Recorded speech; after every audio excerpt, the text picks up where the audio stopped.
Hi ನಮಸ್ತೆ. ನಾನು 9ನೇ ತಾರೀಕಿಂದ ಪ್ರಜಾವಾಣಿ ಪೇಪರ್ ಅಲ್ಲಿ ಬಂದಿರುವಂತಹ ಇಂಪಾರ್ಟೆಂಟ್ ನ್ಯೂಸ್ ಅಂದ್ರೆ ಎಕ್ಸಾಮ್ ಪಾಯಿಂಟ್ ಆಫ್ ವ್ಯೂ ಏನಿದೆ ಜುಲೈ 9ನೇ ತಾರೀಕು ನೋಡ್ತಾ ಇದ್ದೇನೆ. ನಮ್ ಸೌರವ್ ಗಂಗೂಲಿ ಅವರದು ಪೇಪರ್ ಅಲ್ಲಿ ಬಂದಿದೆ ನೋಡಿ. ಆಲ್ ಆಫ್ ಫೇಮ್ಗೆ ಗಂಗೂಲಿ ಅಂತ ಹೇಳಿ ಇವರು ನಮ್ಮ ಸೌರವ್ ಗಂಗೂಲಿ ಮಾಜಿ cricket captain, Indian team captain. So all of fame ಅಂತ ಬಂದಿರೋದ್ರಿಂದ ಎಕ್ಸಾಮ್ ಪಾಯಿಂಟ್ ಆಫ್ ವ್ಯೂ ಏನಿದೆ ಅಂತ ನೋಡ್ತಾ ಇದ್ದೇನೆ. ಇಲ್ಲಿ ನೋಡಿದ್ದೇನೆ ಭಾರತದ ಮಾಜಿ ನಾಯಕ Sourav Ganguly ICC hall of ಫೇಮ್ಗೆ ಸೇರಿಸಲಾಗಿದೆ. ಐಸಿಸಿ ಆಲ್ ಆಫ್ ಫೇಮ್ ಅಂದ್ರೆ ಏನು? ಇದು ಕ್ರಿಕೆಟ್ ಕ್ಷೇತ್ರದಲ್ಲಿ ಅತ್ಯುನ್ನತ ವೈಯಕ್ತಿಕ ಗೌರವಗಳಲ್ಲಿ ಒಂದಾಗಿದೆ. ನಮ್ಮ ಗಂಗೂಲಿ ಅವರಿಗೆ 54ನೇ ಬರ್ಡೇ ದಿನದಂದೇ ಈ ಪ್ರಶಸ್ತಿಯನ್ನು ನೀಡಲಾಗಿದೆ. ಇವರು ಐಸಿಸಿ ಆಲ್ ಆಫ್ ಫೇಮ್ಗೆ ಸೇರ್ಪಡೆಯಾದ 12ನೇ ಭಾರತೀಯ ನೋಡಿ, 12th ಮ್ಯಾನ್, 12ನೇ ಭಾರತೀಯ. ಐಸಿಸಿ ಅಂದ್ರೆ ಏನು? International cricket council. ಮತ್ತು ಐಸಿಸಿ ಆಲ್ ಆಫ್ ಫೇಮ್ ಯಾವಾಗ ಸ್ಟಾರ್ಟ್ ಆಯ್ತು ಅಂತಂದ್ರೆ 2009ರಲ್ಲಿ ICC hall of fame start ಆಗುತ್ತೆ. ಉದ್ದೇಶ ಏನು ಅಂತಂದ್ರೆ ಕ್ರಿಕೆಟ್ಗೆ ಅಸಾಧಾರಣ ಕೊಡುಗೆ ನೀಡಿದ ದಂತಕಥೆಗಳನ್ನು ಗೌರವಿಸುವುದು ಈ ಆಲ್ ಆಫ್ ಫೇಮ್ ನ ಉದ್ದೇಶ. ಅರ್ಹತೆ ಏನು? ಇದಕ್ಕೆ ಎಲಿಜಿಬಿಲಿಟಿ ಏನು ಅಂತಂದ್ರೆ ಈ ಗೌರವಕ್ಕೆ ಪಾತ್ರರಾಗಲು ಕನಿಷ್ಠ 5 ವರ್ಷಗಳು ನೋಡಿ, 5 years ಆಫ್ಟರ್ ರಿಟೈರ್ಮೆಂಟ್. ಈ ಕ್ರಿಕೆಟ್ ಇಂದ ರಿಟೈರ್ಮೆಂಟ್ ಆಗಿ 5 ವರ್ಷ ಆಗಿರ್ಬೇಕು, ಅವಾಗ ಇವರು ಎಲಿಜಿಬಲ್ ಆಗ್ತಾರೆ ಇದಕ್ಕೆ. ಆಮೇಲೆ ಇದನ್ನ ನೀಡುವ ಸಂಸ್ಥೆ ಯಾವುದು ಅಂದ್ರೆ ನಮ್ದು ಐಸಿಸಿ ಇಂಟರ್ನ್ಯಾಷನಲ್ ಕ್ರಿಕೆಟ್ ಕೌನ್ಸಿಲ್ ಮತ್ತು FICA federation of international cricketers association ಜಂಟಿಯಾಗಿ ಈ ಆಲ್ ಆಫ್ ಫೇಮ್ ನ ಒಂದು ಗೌರವ ಕ್ರಿಕೆಟ್ ಆಟಗಾರರಿಗೆ ನೀಡುತ್ತೆ. ಪ್ರಮುಖ ಭಾರತೀಯರು ಯಾರ್ಯಾರು ಇದಾರೆ ಆಲ್ರೆಡಿ ಪಡ್ಕೊಂಡವರು ಅಂದ್ರೆ ನಮ್ ಗಂಗೂಲಿ ಅವರು 12ನೇವರು, ಅಂದ್ರೆ ಆಲ್ರೆಡಿ 11 ಜನ ಈ ಪ್ರಶಸ್ತಿಯನ್ನು ಪಡ್ಕೊಂಡಿದ್ದಾರೆ, ಅಂದ್ರೆ ಈ ಗೌರವಕ್ಕೆ ಪಾತ್ರರಾಗಿದ್ದಾರೆ. ಯಾರಿದ್ದಾರೆ? ಫಸ್ಟ್ ನೋಡಿ 2009 ಅಂದ್ರೆ ಸ್ಟಾರ್ಟ್ ಆಗಿದೆ 2009. ಆಗಿನ ಟೈಮಲ್ಲಿ ಸುನಿಲ್ ಗವಾಸ್ಕರ್ ಅವರು ಮತ್ತು ಬಿಷನ್ ಸಿಂಗ್ ಬೇಡಿ. ನೆಕ್ಸ್ಟ್ ಕಪಿಲ್ ದೇವ್ ಅವ್ರಿಗೆ ಸಿಕ್ಕಿದೆ, ಅನಿಲ್ ಕುಂಬ್ಳೆ, ರಾಹುಲ್ ದ್ರಾವಿಡ್, ಸಚಿನ್ ತೆಂಡೂಲ್ಕರ್, ವಿನು ಮಂಕಡ್, ವೀರೇಂದ್ರ ಸೆಹ್ವಾಗ್, ಡಯಾನಾ ಎಡಿಲ್ಜಿ. ಇದು ನೋಡಿ ಏನ್ ಇಂಪಾರ್ಟೆಂಟ್ ಅಂದ್ರೆ ಮೊದಲ ಭಾರತೀಯ ಮಹಿಳೆ ಡಯಾನಾ ಎಡಿಲ್ಜಿ ಆಲ್ ಆಫ್ ಫೇಮ್ಗೆ ಆಯ್ಕೆಯಾದಂತ ಮೊದಲ ಭಾರತೀಯ ಮಹಿಳೆ. ಇನ್ನು 2024 ಅಲ್ಲಿ ನೀತು ಡೇವಿಡ್, 25 ಅಲ್ಲಿ ನಮ್ಮ ಮಹೇಂದ್ರ ಸಿಂಗ್ ಧೋನಿ, ಈಗ 26 ಅಲ್ಲಿ ಸೌರವ್ ಗಂಗೂಲಿ ಅವರು ಆಲ್ ಆಫ್ ಫೇಮ್ಗೆ ಆಯ್ಕೆ ಆಗಿದ್ದಾರೆ. ನೆಕ್ಸ್ಟ್ ನ್ಯೂಸ್ಗೆ ಹೋಗ್ತಾ ಇದ್ದೇನೆ ನಾನು. ನೆಕ್ಸ್ಟ್ ನ್ಯೂಸ್ ಇಲ್ಲಿದೆ ನೋಡಿ. ನ್ಯಾಟೋ ವಿರುದ್ಧ ಹರಿದಾಯ್ದ ನಮ್ಮ ಡೊನಾಲ್ಡ್ ಟ್ರಂಪ್. ಈ ನೋಡಿ ಡೊನಾಲ್ಡ್ ಟ್ರಂಪ್ ದಿನ ಪೇಪರ್ನಾಗ ಇರ್ತಾನೆ. ಈ ಮನುಷ್ಯ ಏನಾರ ಒಂದು ಹೇಳ್ತಾನೆ ಇರ್ತಾನೆ, ದಿನ ಪೇಪರ್ನಾಗ ಇರ್ತಾನೆ. ನಮ್ಮ ಇಡೀ ವರ್ಲ್ಡ್ ನಾಗೆ 195 ರಿಕಗ್ನೈಸ್ಡ್ ಸ್ಟೇಟ್ ಕಂಟ್ರೀಸ್ ಇದಾವೆ. ರಿಕಗ್ನೈಸ್ಡ್ ಕಂಟ್ರೀಸ್ ಇದಾವೆ. ಈ ಎಲ್ಲಾ ಕಂಟ್ರೀಸ್ ಅಲ್ಲಿ ರಾಜಪ್ರಭುತ್ವ ಎಲ್ಲಿದೆ ಅಲ್ಲಿ ರಾಜರು ಇರ್ತಾರೆ, ಮತ್ತು ಪ್ರಜಾಪ್ರಭುತ್ವದಲ್ಲಿ ಪ್ರೆಸಿಡೆಂಟ್ ಇರ್ತಾರೆ, ಮತ್ತೆ ಪ್ರಧಾನ ಮಂತ್ರಿಗಳು ಇರ್ತಾರೆ. ಅವ್ರು ಯಾವಾಗೋ ಒಮ್ಮೊಮ್ಮೆ ನ್ಯೂಸ್ ಅಲ್ಲಿ ಬರ್ತಿರ್ತಾರೆ. ಆದ್ರೆ ಡೊನಾಲ್ಡ್ ಟ್ರಂಪ್ ಮಾತ್ರ ಪೇಪರ್ ಓದೋರ್ಗೆ ಗೊತ್ತಾಗುತ್ತೆ, ಪ್ರತಿದಿನ ಡೊನಾಲ್ಡ್ ಟ್ರಂಪ್ ಹೆಸರು ಇದ್ದೇ ಇರ್ತೈತಿ. ಮತ್ತೆ ಅವ್ ಏನ್ ಹೇಳಿದ್ರು ನಮ್ ಎಕ್ಸಾಮ್ ಪಾಯಿಂಟ್ ಆಫ್ ಒಂದು ಏನಾದ್ರು ಒಂದು ಬಂದೇ ಬಂದಿರ್ತೈತೆ. ಹಾಗಾಗಿ ನಾವು ಎಕ್ಸಾಮ್ ಓದ್ಲೇಬೇಕಾಗತ್ತೆ ನೋಡಿ. ನ್ಯಾಟೋ ವಿರುದ್ಧ ಹರಿಹಾಯ್ದ ಡೊನಾಲ್ಡ್ ಟ್ರಂಪ್.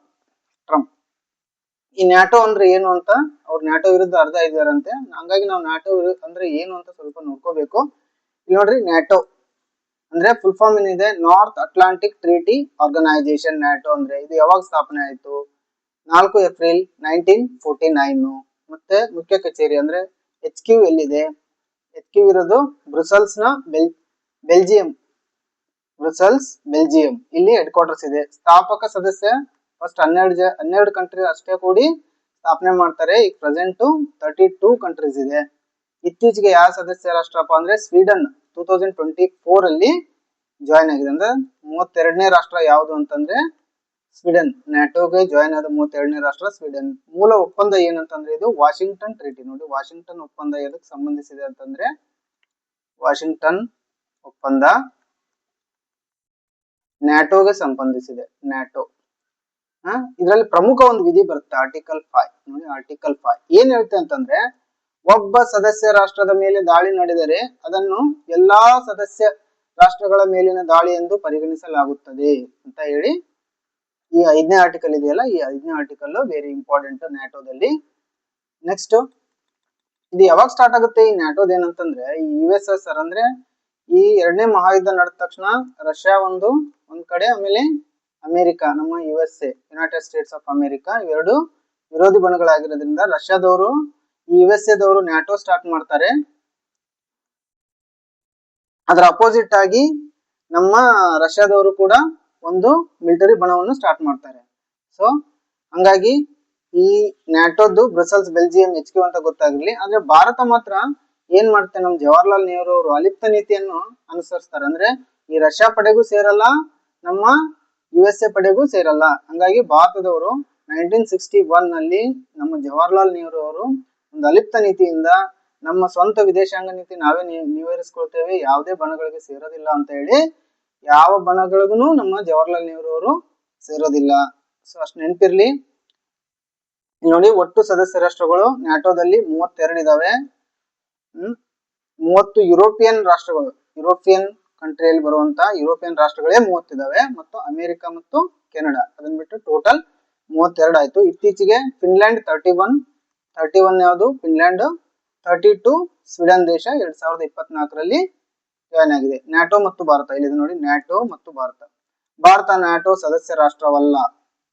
ಆದ್ರೆ ನ್ಯಾಟೋ ಸದಸ್ಯ ರಾಷ್ಟ್ರಗಳೊಂದಿಗೆ ಭಾರತದ ರಕ್ಷಣಾ, ಸಾಗರ ಭದ್ರತೆ ಮತ್ತು ತಂತ್ರಜ್ಞಾನ ಕ್ಷೇತ್ರಗಳಲ್ಲಿ ಸಹಕಾರ ಹೊಂದಿದೆ. ಭಾರತ ನ್ಯಾಟೋ ಸದಸ್ಯ ರಾಷ್ಟ್ರವಲ್ಲ ಅನ್ನೋದು ನಿಮ್ಗೆ ನೆನಪಿರ್ಲಿ. ಸೊ ಈ ರಿಗಾರ್ಡಿಂಗ್ UPSC ಪ್ರಿಲಿಮಿನರಿ ಎಕ್ಸಾಮ್ ಅಲ್ಲಿ ಒಂದು ಕ್ವಶನ್ ಬಂದಿತ್ತು ನ್ಯಾಟೋದು. ಈ ಕ್ವಶನ್ ಹಿಂಗಿತ್ತು ನೋಡಿ, UPSC civil services preliminary examination 2023. ಇಲ್ಲಿದೆ question, consider the following statements. ಒಂದೇ ಸ್ಟೇಟ್ಮೆಂಟ್ ಏನಿದೆ, NATO is A military alliance. And statement 2 is ಹಿಂಗಿದೆ, Finland become a member of NATO in 2023. So ಈಗ ನಾವೀಗ ಆಲ್ರೆಡಿ ತಿಳ್ಕೊಂಡಿರೋದ್ರಿಂದ ಇಲ್ಲಿ ಆನ್ಸರ್ 2 ಆಗುತ್ತೆ. Answer 1 and 2 are correct. ಯಾಕಂದ್ರೆ NATO ಒಂದು ಸೈನಿಕ ಮೈತ್ರಿಕೂಟ ಮತ್ತು ಫಿನ್ಲ್ಯಾಂಡ್ 2023ರಲ್ಲಿ ನ್ಯಾಟೋಗೆ ಸದಸ್ಯತ್ವ ಪಡಿತು. ಸೊ ನಾನು ನೆಕ್ಸ್ಟ್ ನ್ಯೂಸ್ಗೆ ಹೋಗ್ತಾ ಇದ್ದೇನೆ. ಇಲ್ಲಿ ನೆಕ್ಸ್ಟ್ ನ್ಯೂಸ್ ಇನ್ನೊಂದು ಬಂದಿದೆ ನೋಡಿ, ಇವತ್ತು 9ನೇ ತಾರೀಕು ಪೇಪರ್ ಅಲ್ಲಿ ಬಂದಿರೋದು ಇದು. NIA ದೇಶದ 20 ಕಡೆ ಶೋಧ. ಈ NIA ದೇಶದ 20 ಕಡೆ ಟೆರರಿಸಂ ವಿರುದ್ಧ ಹೋರಾಡುವಂತ ನಮ್ದು ತನಿಖಾ ಸಂಸ್ಥೆ ಇದು. NIA ಇಂಡಿಯಾದು, ಅದು ದೇಶದ 20 ಕಡೆ ಶೋಧ ಅಂತ ಬಂದಿದೆ. ಹಂಗಾಗಿ NIA ಬಂದಿರೋದ್ರಿಂದ ಎಕ್ಸಾಮ್ ಪಾಯಿಂಟ್ ಆಫ್ ವ್ಯೂ ಒಂದ್ 2-3 ಪಾಯಿಂಟ್ಸ್ ಗೊತ್ತಿರಬೇಕು. NIA ಅಂದ್ರೆ ರಾಷ್ಟ್ರೀಯ ತನಿಖಾ ಸಂಸ್ಥೆ, ಅಂದ್ರೆ ನ್ಯಾಷನಲ್ ಇನ್ವೆಸ್ಟಿಗೇಷನ್ ಏಜೆನ್ಸಿ. ಭಾರತದ ಪ್ರಮುಖ ಭಯೋತ್ಪಾದನಾ ವಿರೋಧಿ ಅಂದ್ರೆ ಟೆರರಿಸಂ ಭಯೋತ್ಪಾದನಾ ವಿರೋಧಿ ತನಿಖಾ ಸಂಸ್ಥೆ ಇದು. ಇದನ್ನ ಯಾವಾಗ ಸ್ಥಾಪನೆ ಮಾಡಿದ್ರು, 2008ರಲ್ಲಿ ಸ್ಥಾಪನೆ ಮಾಡ್ತಾರೆ. ಅಂದ್ರೆ ಮುಂಬೈಯಲ್ಲಿ ಏನು ದಾಳಿ ಆಗುತ್ತಲ್ಲ, ಮುಂಬೈಯಲ್ಲಿ ಉಗ್ರದ ಅಟ್ಯಾಕ್ ಆಗುತ್ತೆ, 26/11 ಅಂತ ನಾವು ಇದನ್ನ ಏನ್ ಕರಿತೀವಿ. ಅದಾದ ಒಂದು ಘಟನೆ ನಂತರ ನಾವು ಈ NIA ನ್ಯಾಷನಲ್ ಇನ್ವೆಸ್ಟಿಗೇಷನ್ ಏಜೆನ್ಸಿಯನ್ನ ಸ್ಥಾಪನೆ ಆಗುತ್ತಾ. ಇದು ಕಾರ್ಯಾರಂಭ ಯಾವಾಗ ಮಾಡುತ್ತೆ, 2009ರಲ್ಲಿ. ಆಮೇಲೆ ಇದು ಯಾರ ಅಂಡರ್ ಬರುತ್ತೆ ಅಂದ್ರೆ ಮಿನಿಸ್ಟ್ರಿ ಆಫ್ ಹೋಮ್ ಅಫೇರ್ಸ್. ನೋಡಿ, ಕೇಂದ್ರ ಗೃಹ ಸಚಿವಾಲಯದ ಅಡಿಯಲ್ಲಿ ನಮ್ಮ NIA ಬರುತ್ತೆ. ಇದರ ಹೆಡ್ ಕ್ವಾರ್ಟರ್ಸ್ ಎಲ್ಲಿದೆ, ನವದೆಹಲಿಯಲ್ಲಿದೆ. ಈಗ ಪ್ರಸ್ತುತ ಇದರದು DG ಯಾರಿದ್ದಾರೆ, ಮಹಾ ನಿರ್ದೇಶಕರು ಅಂತಂದ್ರೆ ರಾಕೇಶ್ ಅಗರ್ವಾಲ್ IPS ಇದ್ದಾರೆ ನೋಡಿ, ರಾಕೇಶ್ ಅಗರ್ವಾಲ್ IPS ಇವರು NIA ದ DG ಮಹಾ ನಿರ್ದೇಶಕರು ಇದ್ದಾರೆ. ಸೊ ಇದು NIA ದ ಬಗ್ಗೆ ಇನ್ನೊಂದು ಸ್ವಲ್ಪ ಹಂಗೆ ಇನ್ಫಾರ್ಮೇಶನ್ ಗೊತ್ತಿರಲಿ. ಸ್ಟೇಟ್ಮೆಂಟ್ ಬೇಸ್ಡ್ ಕ್ವಶನ್ ಬರುವಾಗ ರಾಜ್ಯಗಳ ಅನುಮತಿ ಅಗತ್ಯವಿಲ್ಲ. ಹೌದು, ಇದೊಂದು ನಮ್ಮ ರಾಷ್ಟ್ರದ ಭದ್ರತೆಗೆ ಸಂಬಂಧಿಸಿದೆ. ಹಂಗಾಗಿ ಏನಾದ್ರೂ ತನಿಖೆ ಮಾಡ್ಬೇಕಂತಂದ್ರೆ ಆ ಪರ್ಟಿಕ್ಯುಲರ್ ಒಂದು ರಾಜ್ಯದ ಅನುಮತಿ ತಗೊಳ್ಳೋದು ಅವಶ್ಯಕತೆ ಇದಕ್ಕೆ ಇರೋದಿಲ್ಲ. ಯಾಕಂದ್ರೆ ಇದು ಡೈರೆಕ್ಟ್ ಬಂದು ಅಲ್ಲಿಗೆ ಬಂದು ತನಿಖೆ ಮಾಡ್ಬೋದು, ಯಾವುದೇ ದೇಶದ ಯಾವುದೇ ಭಾಗದಲ್ಲಿ ಇರ್ಲಿ ಅದು.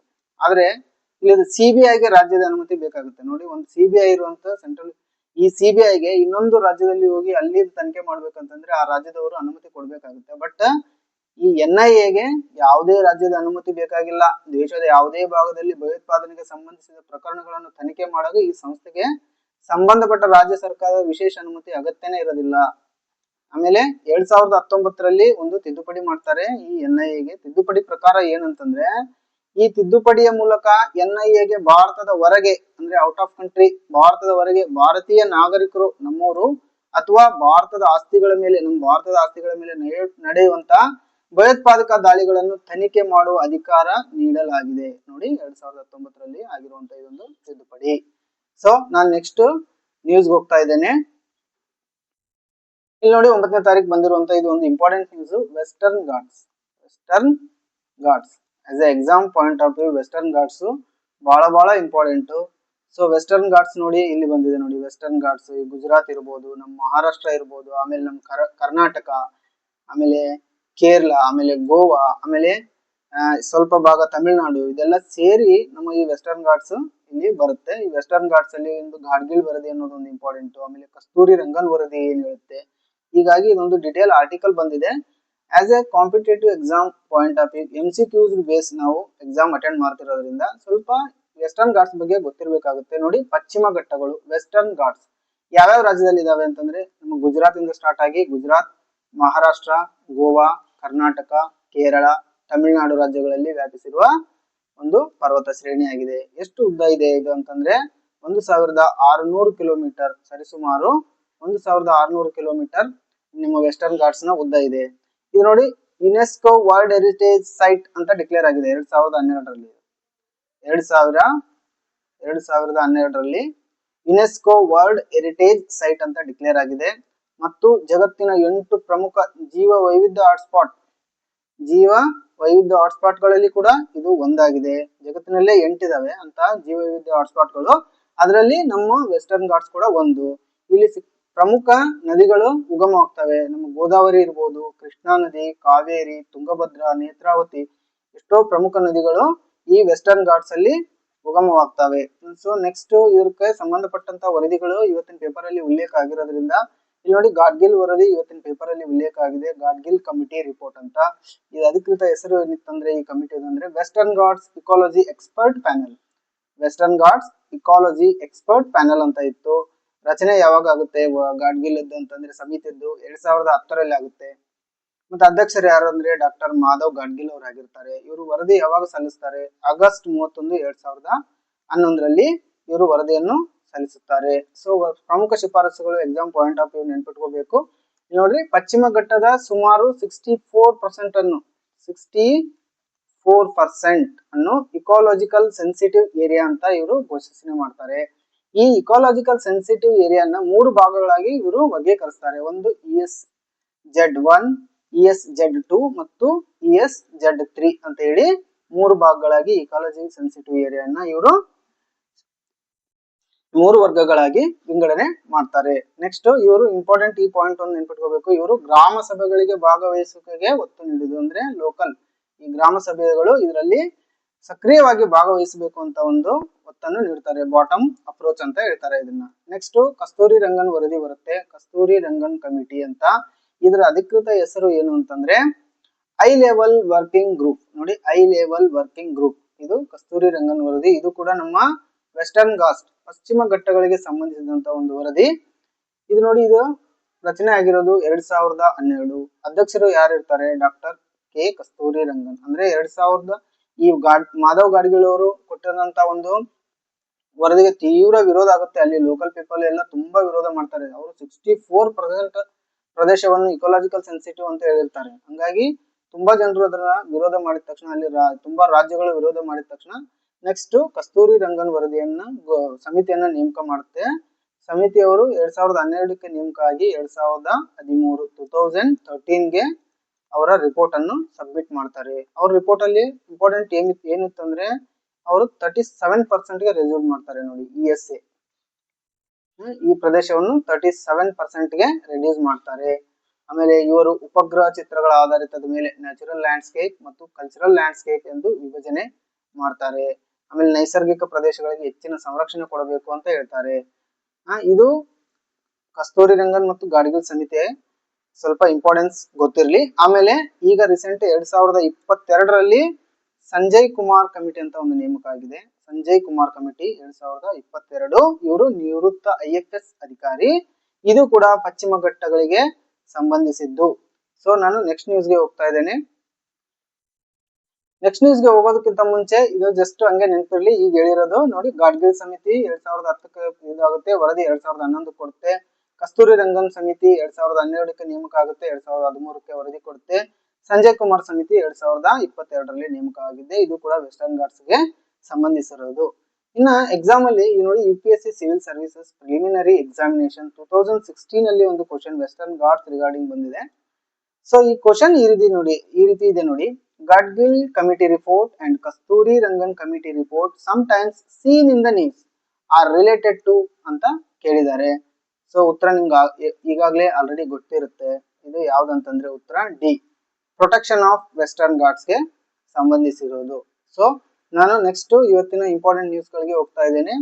ಇವತ್ತು ಬಂದಿರೋದು ಇಲ್ಲಿ ನೋಡಿ, ಆಸ್ಟ್ರಾ MK. ಇದು ಕ್ವಶನ್. ಆಸ್ಟ್ರಾ MK ಎಂಬುದು ಸ್ವದೇಶಿ ಅಂದ್ರೆ beyond visual range air to air, ಗಾಳಿಯಿಂದ ಗಾಳಿಗೆ, ಏರ್ ಟು ಏರ್ ನೆನಪಿರ್ಲಿ, ಮಿಸೈಲ್ BVRAAM ಆಗಿದೆ. ಇದನ್ನು ಯಾವ ಸಂಸ್ಥೆ ಅಭಿವೃದ್ಧಿಪಡಿಸಿದೆ ಅಂತ ಕೇಳಿದ್ದಾರೆ. ಉತ್ತರ DRDO. ನೋಡಿ, ಅಸ್ಟ್ರಾ MK ಅನ್ನೋದು ಒಂದು ಸ್ವದೇಶಿ ಮಿಸೈಲ್. ಇದು ಏರ್ ಟು ಏರ್, ಗಾಳಿಯಿಂದ ಗಾಳಿಗೆ, ಗಾಳಿ ಟು ಗಾಳಿಗೆ ಇದನ್ನು ಅಭಿವೃದ್ಧಿಪಡಿಸಿದವರು ನಮ್ಮ DRDO ಅವರು. ಎಷ್ಟು ಕಿಲೋಮೀಟರ್ ಅಂತ ಅಂದ್ರೆ ಇದು 80 ರಿಂದ 100 ಕಿಲೋಮೀಟರ್, 110 80 to 110 ಕಿಲೋಮೀಟರ್ ವ್ಯಾಪ್ತಿಯ ಸ್ವದೇಶಿ BVR ಗಾಳಿಯಿಂದ ಗಾಳಿಗೆ ಹಾರುವಂದು ಕ್ಷಿಪಣಿ ಆಗಿದೆ. ನಾನು ನೆಕ್ಸ್ಟ್ ಕ್ವಶನ್ ಹೋಗ್ತಾ ಇದ್ದೇನೆ. ನೆಕ್ಸ್ಟ್ ಕ್ವಶನ್ ಹಿಂಗಿದೆ ನೋಡಿ, ಇಲ್ಲಿದೆ.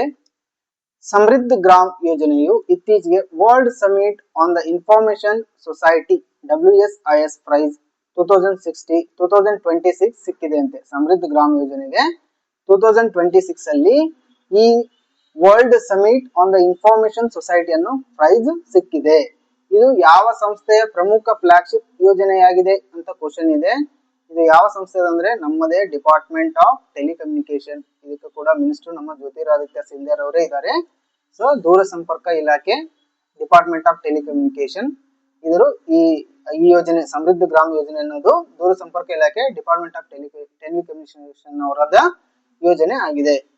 ಸೊ ನಾನು ನೆಕ್ಸ್ಟ್ ಈ ಸಮೃದ್ಧ ಗ್ರಾಮ್ ಇದೆ ನೋಡಿ. ಸಮೃದ್ಧ ಗ್ರಾಮ್ ಯೋಜನೆದು ಏನ್ ಇಂಪಾರ್ಟೆಂಟ್ ಅಂದ್ರೆ ಭಾರತ್ ನೆಟ್ ಅಂದ್ರೆ ಇಂಟರ್ನೆಟ್ ಜಾಲ ಮತ್ತು ಸಮೃದ್ಧಿ ಕೇಂದ್ರ ಮೂಲಕ ಡಿಜಿಟಲ್ ಸೇವೆಗಳನ್ನು ಗ್ರಾಮೀಣ ಪ್ರದೇಶಗಳಿಗೆ ತಲುಪಿಸುತ್ತದೆ. ಯಾವುದು? ಸಮೃದ್ಧ ಗ್ರಾಮ್ ಯೋಜನೆ. ಸೊ ನಾನು ನೆಕ್ಸ್ಟ್ ಕ್ವಶನ್ ಹೋಗ್ತಾ ಇದ್ದೇನೆ. ನೆಕ್ಸ್ಟ್ ಕ್ವಶನ್ ಇಲ್ಲಿದೆ ನೋಡಿ. ಅವಿಕ್ಲಿ ಇನ್ಸುಲಿನ್ ಐಸೋಡೆಕ್ ವಿಶ್ವದ ಮೊದಲ ವಾರಕ್ಕೊಮ್ಮೆ ಒನ್ಸ್ ವೀಕ್ಲಿ ನೀಡುವ ಬಾಸೆಲ್ ಇನ್ಸುಲಿನ್ ಅನ್ನು ಯಾವ ದೇಶದಲ್ಲಿ ಪರಿಚಯಿಸಲಾಗಿದೆ ಅಂತ ಕ್ವಶನ್ ಇದೆ. ಅವಿಕ್ಲಿ ಇನ್ಸುಲಿನ್ ಅಂದ್ರೆ ಇದು ಡಯಾಬಿಟಿಸ್ ಇರುವವರಿಗೆ ವಾರಕ್ಕೊಮ್ಮೆ ಕೊಡುವಂತ ಇಂಜೆಕ್ಷನ್ ಅಂತೆ. ಅದು ಯಾವ ದೇಶ ಪರಿಚಯಿಸಲಾಗಿದೆ ಅಂತ ಕ್ವಶನ್ ಇದೆ. ಅದು ಯಾವ್ದು ಅಂದ್ರೆ ನಮ್ಮ ಭಾರತ ದೇಶ. ಸೊ ಯಾರು ಅಂತಂದ್ರೆ ನೋವೋ ನಾರ್ಡಿಸ್ಕ್ ಇಂಡಿಯಾದವರು ಪರಿಚಯಿಸಿದ್ದಾರೆ. ಇದು ಏನಪ್ಪ ಅವಿಕ್ಲಿ ಅಂದ್ರೆ ಇನ್ಸುಲಿನ್ ಟೈಪ್ 1 ಟೈಪ್ 2 ಇರುವಂತ ಡಯಾಬಿಟಿಸ್ ರೋಗಿಗಳಿಗೆ ಈ ಒಂದು ವಾರಕ್ಕೊಮ್ಮೆ ಅಂದ್ರೆ ಮೊದಲು 365 ಇಂಜೆಕ್ಷನ್ಗಳಿದ್ದು ಡೈಲಿ ಒಂದೊಂದು ಇಂಜೆಕ್ಷನ್ ಹಾಕ್ಬೇಕಿತ್ತು. ಅದ್ರ ಬದಲಿ 52 ನೋಡಿ ವಾರಕ್ಕೆ ಒಂದು ಇಂಜೆಕ್ಷನ್ ಹಾಕ್ಸ್ಕೊಂಡ್ರೆ ಸಾಕು ಅಂತ ಹೇಳಿ ಅಂತದನ್ನ ಪರಿಚಯಿಸಿದ್ದಾರೆ ನಮ್ಮ ಭಾರತ ದೇಶದಲ್ಲಿರುವಂತ ನೋವೋ ನಾರ್ಡಿಸ್ಕ್ ಇಂಡಿಯಾದವರು. ಸೊ ನಾನು ನೆಕ್ಸ್ಟ್ ಕ್ವಶನ್ ಹೋಗ್ತಾ ಇದ್ದೇನೆ. Ullas New India literacy programme, Ullas New India literacy programme ಹಾಗೂ NEP 2020 ಅಡಿಯಲ್ಲಿ ಭಾರತದ 6ನೇ ಸಂಪೂರ್ಣ ಸಾಕ್ಷರ ರಾಜ್ಯ ಯಾವುದು ಅಂತ ಕ್ವಶನ್ ಇದೆ. ಇದಕ್ಕೆ ಉತ್ತರ ಏನು ಅಂತಂದ್ರೆ ಉತ್ತರಾಖಂಡ. ನೋಡಿ, Uttarakhand Ullas New India literacy programme ಹಾಗೂ ರಾಷ್ಟ್ರೀಯ ಶಿಕ್ಷಣ ನೀತಿ NEP 2020 ಅಡಿಯಲ್ಲಿ ಭಾರತದ